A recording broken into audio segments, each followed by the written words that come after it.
I mean, the learning map seems an obvious way to do business. It seems obvious to me. As soon as you define outcomes, then it seems obvious that you have to try and find a way of graphically organising the evidence that would lead you to a judgment about those outcomes.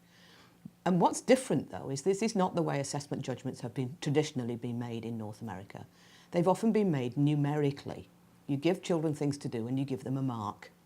And then you add up all the marks and get a big mark and put the mark on the report and think that that's going to help the student or the parent or the family to understand where the student is at. Now, it doesn't have to be Einstein to work out what the flaws are in that process, because you end up with a mark that can be compared to other students' marks, but it doesn't tell you anything about what the student has got that mark for or how that mark could be improved.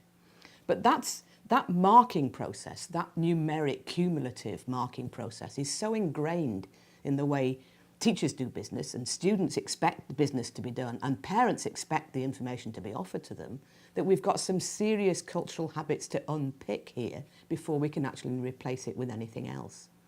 And that, I think, is going to be interesting, because assessment in North America is definitely on the move. It's a little, in some cases, behind what's been happening elsewhere, but it's moving.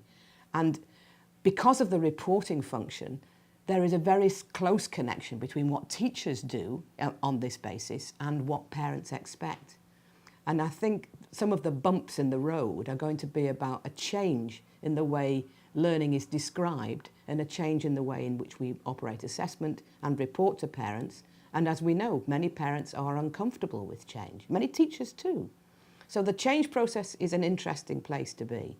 I think in 10 years' time we'll look back and we'll say, why didn't we always do it this way? But right now it feels a little strange, a little new, a little anxiety creating, and we've got to take it slow, we've got to be optimistic, we've got to be very clear about what we're doing and why we're doing it, and help our parents to come along with us.